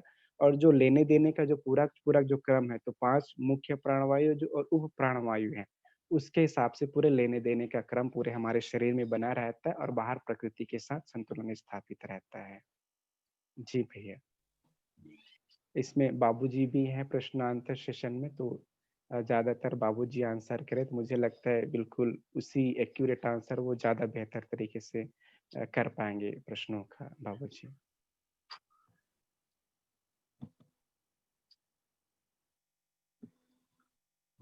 जी बाबूजी। हाँ स्क्रीन ऑन करें अमन जी। जी बाबूजी, आपकी स्क्रीन ऑन है। मैं आपको इसमें जो है आपका वीडियो। स्क्रीन ऑन, हाँ, आ गया बाबू। जी, तो प्रश्नोत्तरी में और आज की कक्षा में एक कहाँ कंफ्यूजन है उसको हम दूर कर देते हैं। सुरेंद्र जी बहुत ही बढ़िया से और समझा रहे हैं और हमको अच्छा लग रहा है।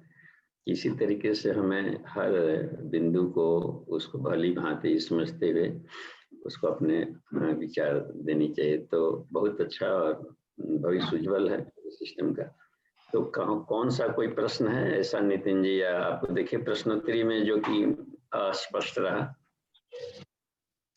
किन्हीं का ग्लोबल पूरे विश्व में जो भी अभी पार्टिसिपेंट्स भाग ले रहे हैं, कहीं से भी कोई प्रश्न करें प्राणायाम से संबंधित।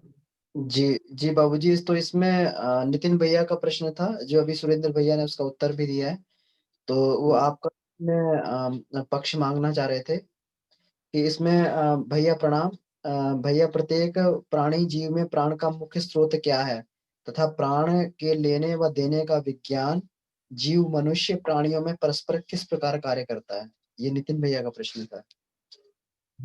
देखिए इसमें वेद का सूत्र है प्राण प्रजानाम उदयत एष सूर्य, तो प्राण का उद्गम सूर्य है, इसलिए गायत्री महामंत्र में सूर्य को ध्यान करते हुए मंत्र का जप किया जाता है। और वो सूर्य, देखिए सूर्य आत्मा जगतः तस्तु शस्य, सूर्य कहा गया सिर्फ सामने चमक रहा है वही नहीं, जो सारे सूर्यों को भी प्रसव दिया है वो सविता है, और सविता सर्वव्यापी है। तो पदार्थ के भीतर में जो न्यूक्लियस है उसमें भी वही सविता है, तो वो पूरे के पूरे एटॉमिक स्ट्रक्चर को, कॉन्फ़िगरेशन को अपना ऊर्जा दे रहे हैं वहां पर। तो और शरीर के भीतर में कहा कि जगतः, यानी कि सभी जीव जंतुओं में है और पदार्थों में भी तस्तु शस्य, तो हर जगह उसके सेंटर में प्राण रहता है। तो अब रह गई कि जो पक्षी है, पशु है, वृक्ष है, तो हम कहीं से भी प्राण ले सकते हैं। मेंडलीफ ने अपने केमिस्ट्री के चार्ट में बताया कि मैं ये ग्लोबल जो उन्होंने बताया कि सारे एलिमेंट्स हैं, खोज होते रहेंगे, पता नहीं कितने हैं, लेकिन लास्ट एलिमेंट को मैं बता सकता हूँ क्या है, उसको ईथर का, ईथर शब्द को अंग्रेजी में प्राण कहते हैं, और डाई था ईथर नहीं, प्राण। और सब जगह है, शून्य में भी प्राण है, कोई भी ऐसा स्पेस नहीं जहाँ पर प्राण नहीं। तो यदि हम बिल्कुल ही ऐसे जगह पर हो, निर्जीव वस्तु हर जगह प्राण देती है, तो जिससे कि मान लीजिए कोई अब पदार्थ हमने खा भी लिया, केला खा लिए, सब्जी खा ली, तो उसमें से प्राण है, जिससे कि एटॉमिक स्ट्रक्चर में आप देखिएगा कि उसमें मॉलिक्यूलर स्पेस होता है, उसमें वाला फ्री इलेक्ट्रॉन्स होता है, उस फ्री इलेक्ट्रॉन्स को वो धावमान है, दौड़ जाता है पूरे पार्टिकल्स को तोड़ने में, और उस तरीके से विखंडन नहीं होता है। उसमें जो वैसे हैं जो फ्री इलेक्ट्रॉन्स, वो आ जाएगा पानी से। तो हम लोग जो भोजन लेते हैं तो उस भोजन के भीतर में जो प्राण फ्री इलेक्ट्रॉन्स के रूप में है, वो अपना पाचन प्रणाली खींच लेता है। जल पी लेते हैं तो स्वादिष्टान चक्र उसके भीतर से प्राण को खींच लेगा, उसमें फ्री इलेक्ट्रॉन्स कुछ अधिक रहेंगे। अग्नि में फ्री इलेक्ट्रॉन्स कुछ और अधिक रहते हैं, इसलिए उसको बहुत अधिक पाचन के, धूप में केवल टहल लिया, धूप से मिल गई ऊर्जा। प्राणायाम से भी हम हवा से ले लेते हैं, तो हर जीव जंतु प्राणायाम करते हैं, सांस लेंगे ही छोड़ेंगे। तो पौधे भी ट्रांसपीरेशन से प्राणों को झाड़ते रहते हैं। सूर्य से भी आप देखेंगे, कभी नीले आकाश में देखिएगा, यूं ही कुछ चमकीले पार्टिकल से इधर उधर बेतरतीब एट्रंडम निर्देश से दौड़ते रहते हैं। उसको कुछ गुरुदेव ने कहा कि सविता लोक से आने वाले वो सब दिव्य प्राण है। आप थोड़ा सा विरासन कर लें तो आप देखेंगे कि पुष्ट पुष्ट दिखाई पड़ने लगते हैं। तो उसको सारे जीव जंतु अपने नॉस्ट्रिल से सांस लेते हैं तो भीतर जाता है, और इस आधार पर उसके बॉडी में आकर के एब्जॉर्ब होता है और निकलते रहता है। एक साइक्लिक प्रक्रिया बनी रहती है पूरे नेचर के साथ में, पौधों के साथ में जो विषय मिलता है, तो ये इकोलॉजी के साथ बना रहता है। तो यह कहा गया है कि जो इसको निगेटिव आयंस कहा दिया जाता है शांति के कणों को। तो आप जाएंगे टहलने के लिए मार्केट में तो थक के आएंगे, और वही गार्डन वगैरह में टहल करके आते हैं, तालाबों किनारे, समुद्र किनारे या नदियों किनारे, तो लगता है कि प्राण को अधिक से खींच के लेकर के आए। जब करेंगे तो आपके शरीर से तेजी से प्राण झड़ने लगता है, जहाँ यज्ञ होता है वहां से भी प्राण निकलते रहता है। तो ये सब प्राण को उत्पादन होता है, और हर जगह यूनिवर्स में उसको लाभ ले सकता है, तो हर कोई प्राण ले सकता है। और भी देखिए, जो ये बात कही उन्होंने सुरेंद्र जी की कक्षा में, अच्छी बात मिली कि ऑमनी प्रेजेंट हमें सोचनी चाहिए, केवल श्वासों से नहीं लेते। पॉजिटिव थॉट कमाल का प्राण दे देता है, अचानक निरुत्साहता हिम्मत आ गई। अब मान लीजिए एप्लीकेशन लेते हैं, लेबर क्लासेज वगैरह, तो कुंभक और सिखाएंगे तो कहाँ घाट पहाड़ पर बैठ करके कुदाल छोड़ करके प्राणायाम करेगा। उसके केवल इतना कीजिए, एक बार गहरा सांस लेकर के 3-4 छेप मारो कुदाल का, उसका हो जाता है कुंभक प्राणायाम आगे। ये पोल उठाने वाले, बोझा उठाने वाले लोग हैं, तो सांस को भीतर रखे, रोके और बोझा उठावे ऐसा, तो उसके कहीं न स्लिप डिस्क होगा, न कुछ होगा, उसकी कुम्हन खत्ता बढ़ जाएगी। आप कहीं घाटियों में जा रहे हैं, माउंटेनिंग में जा रहे हैं, पहाड़ी पर चढ़ते रहे हो, थक जाएंगे, या सीढ़ियों पर लंबा चढ़ना हो तो बूढ़े बुजुर्ग आदमी महिलाएं सब थक जाती हैं, हाँफने लगेंगे। तो जहां हाँफी आया वहीं पर आप रुक जाएं और गहरा साफ सांस खींचते हैं, दोनों नाक से जो चल रहा है उसमें देखिए और मुंह से निकालें। उसमें क्या हुआ कि पूरे के पूरे बॉडी फिर कूल हो जाएगा और बहुत कमाल की ऊर्जा तुरंत आ जाएगी 1 मिनट के भीतर में। तो वो गहरा ब्रीदिंग करके अपना लाभ ले सकते हैं। मान ली कोई धावक है, मॉर्निंग में दौड़ रहा है कि हमको मिलिट्री में भर्ती होना है, खूब अपना दौड़ रहा है, तो उस क्रम में केवल नाक से वो सांस लिया करें और एक सांस में लंबे सारे डेग डाले तो वो थकेगा भी नहीं और सबसे बाजी अधिक जीत लेगा।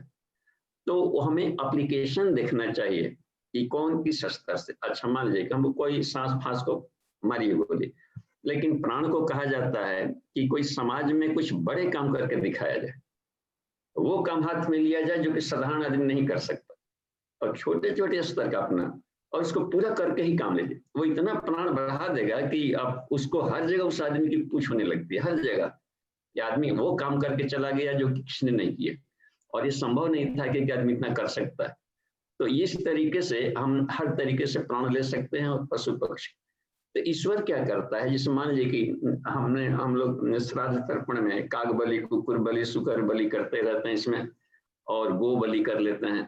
तो जब भूत बलि किए जाते हैं तो चूंकि वो उसके थॉट उतना नहीं है कि हम लोग कॉन्शियसनेस के माध्यम से लें, तो हम क्या करते हैं, अपने इमोशन को, अपनी सद्भावना को, अपनी श्रद्धा को व्यक्त करके उसके प्राणों को बढ़ा लेते हैं। तो इस तरीके से उसमें हमारे दादा परदादा कोई भी किसी योनि में गया होगा तो वो उसका अपलिफ्टमेंट हो जाता है और फिर से मनुष्य योनि में आ जाता है। तो ये हर तरीके से अपने विचार प्रणाली, श्रद्धा, ये थॉट, ये सब जाते हैं उच्च स्तर के प्राण। तो हमको लगता है कि बात समझ में आ रही होगी। और उसमें देखिए मन जी और किनका है। जी बाबूजी, इसमें नेक्स्ट आशीष जी का प्रश्न है, आशीष कुमार गुप्ता जी का, गोरखपुर से। बाबूजी प्रणाम, प्राणाकर्षण प्राणायाम की विस्तृत विधि बताने की कृपा करें। हाँ ठीक है, टाइम है। तो देखिए प्राणाकर्षण शब्दावली में भी केवल 2 शब्द है, प्राण आकर्षण, प्राण को खींचना। अब खींचे क्यों खींचे, खींचे तो कहाँ रखें और उसका रखे तो उसका क्या करें, इसी को उन्होंने 4 भाग में पूज्य गुरुदेव ने बांट दिया। प्राणाकर्षण प्राणायाम नाम से अब तक किसी भी ग्रंथों में कोई प्राणायाम नहीं था, और पूज्य गुरुदेव ने इतना उसको हाईलाइट किया है, प्रकाशित किया, लगता है कि प्राणाकर्षण प्राणायाम ही सारे प्राणायामों का सार है और प्राणायामों का राजा है। इसलिए हम ढेर सारे प्राणायाम करते हुए भी वो लाभ नहीं ले पा रहे थे पर्सनालिटी रिफाइनमेंट का। अनेकों हो रहा है, महामानव नहीं निकल पा रहे हैं, देव मानव नहीं निकल पा रहे। इसका मतलब हो रहा है कि कहीं न कहीं पर हमारी योग शैली में वो नहीं मिल पा रहा है जहां से कि चित्त वृत्तियों का निरोध करके वहां पर पहुंचा जाए। तो इसमें समग्रता है। अब देखिए 4 भाग में क्या करना है कि फर्स्ट पार्ट में रखा गया है प्राण का आकर्षण, मंथन और प्राण का जागरण, इतनी ही भर बात की गई। तो दोनों नोस्ट्रिल से प्राणायाम में बाएं दाएं का पचड़ा नहीं है। प्राणाकर्षण प्राणायाम बिल्कुल सरल, क्योंकि ईश्वर कभी भी एक बार भी ऐसा नहीं करता कि बाएं से लें दाएं से छोड़े, दाएं से लें बाएं से छोड़े। इस तरीके का छेड़छाड़ नहीं करता। हम ही लोग छेड़छाड़ करके रोगी बन जाते हैं और क्या करने लगते, या तो बायां चलते रहता है या तो फिर दायां चलते रहता है, और बॉडी अपने नेचर के अनुसार में ऑटो चेंज हो जाया करती। तो इसलिए हम नाक बायां है कि दायां है इसको दिमाग में सोचे ही मत, कीड़ा है कि पिंगला है कि सुमना है, सीधे प्राण को सोचे बस। प्राण एक महाप्राण है, एक दिव्य चेतना है, एक जो कि हर जगह घुली हुई ईश्वरीय गुण, ईश्वरीय प्रभाव, ईश्वरीय शक्ति, ईश्वरीय ग्लेज, उसको हम प्रकाश के कणों के रूप में भीतर से खींच रहे हैं। ठीक, तो दोनों नोस्ट्रिल से भीतर में गया, प्राण जा रहा है। ठीक, अब जाएगा तो प्राणों की गति क्या है, दोनों नोस्ट्रिल से क्रेनियल रीजन में गया, नाक गया, देखते हैं तालु के ऊपर से गया है। देखिए इसमें जो तालु के ऊपर नाक जाता है, सीधे जाकर लैरिंग्स वहां वाले एरिया में जाकर गले वाला जहां कंठ लटक रहा है वहां आ जाए।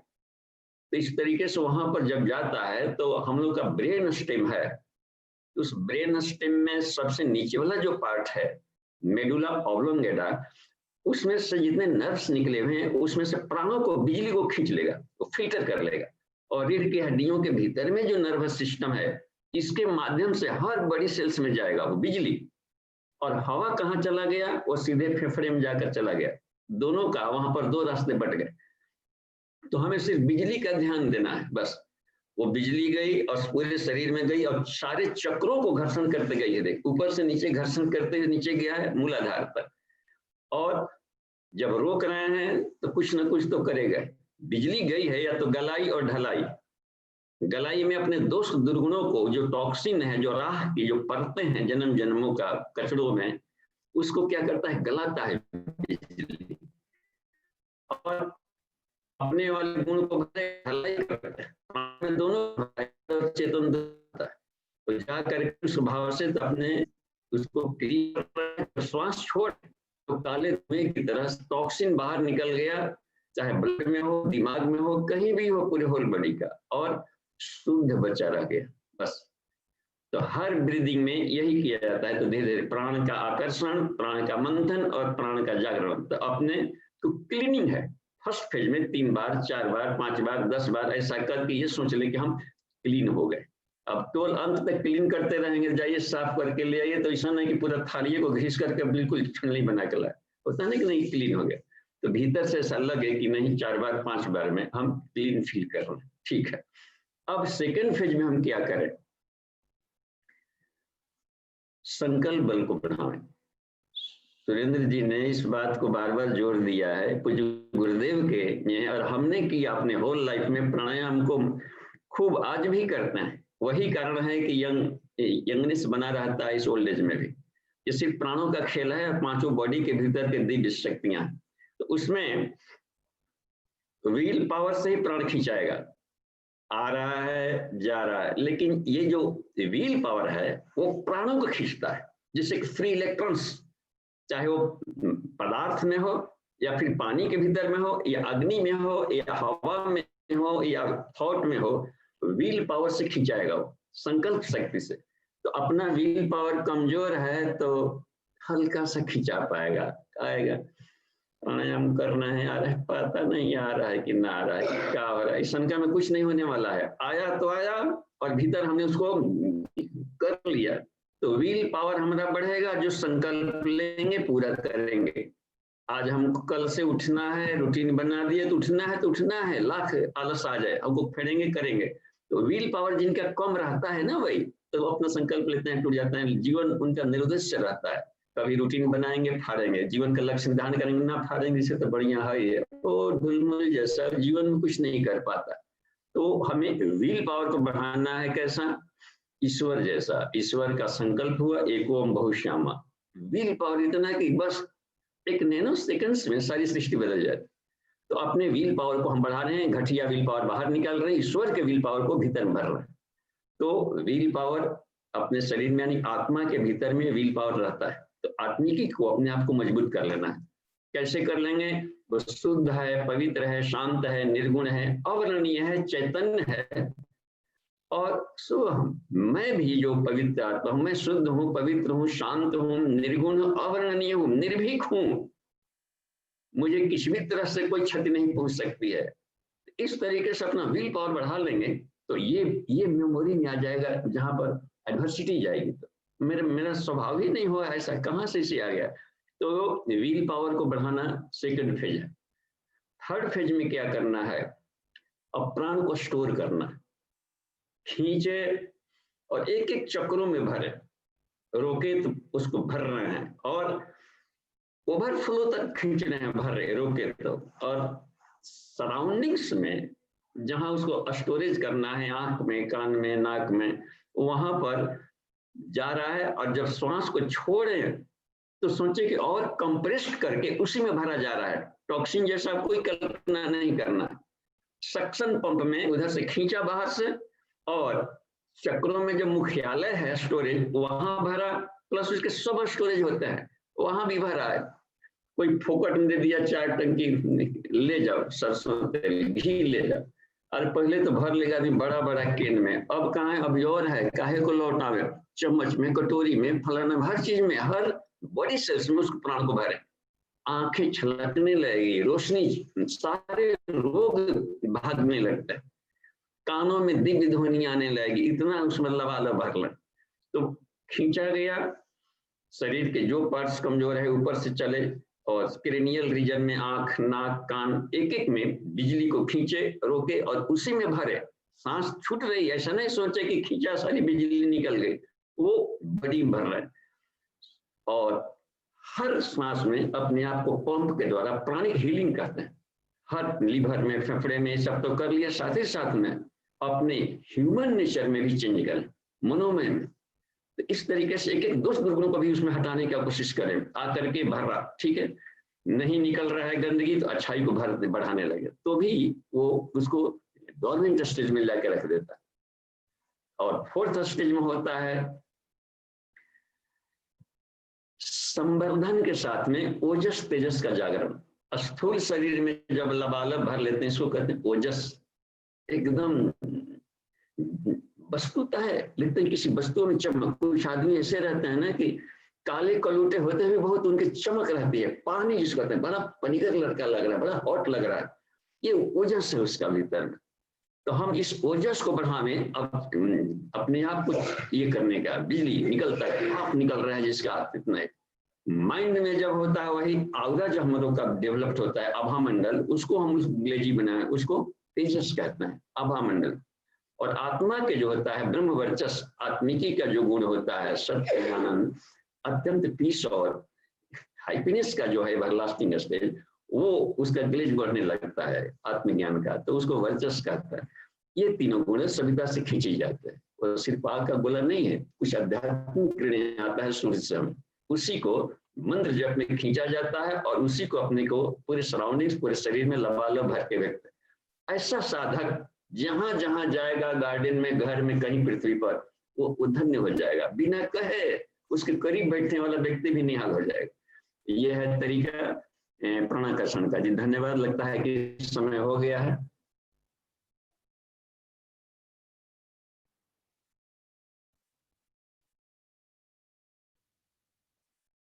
हाँ अमन जी, शांति पाठ किया जा सकता है।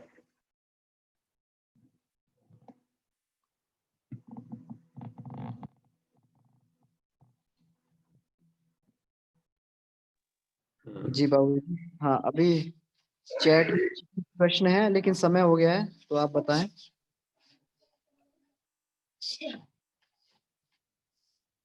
हाँ जी ओके, तो अब कोई प्रश्न है, बाद में हम लोग ले लेंगे नेक्स्ट कक्षाओं में, और जी आप इनको समझते हैं कक्षा को। सभी लोगों को प्रणाम, ओम शांति। देखिए अमन जी इसको क्लोज करें। जी, शांति पाठ के साथ आज की कक्षा को समाप्त करते हैं। तो तृप्ति ऋषि दीदी को बहुत बहुत धन्यवाद, सुरेंद्र पटेल जी को बहुत बहुत धन्यवाद, सभी पार्टिसिपेंट्स को धन्यवाद। आइए शांति पाठ इसी के साथ में। ओ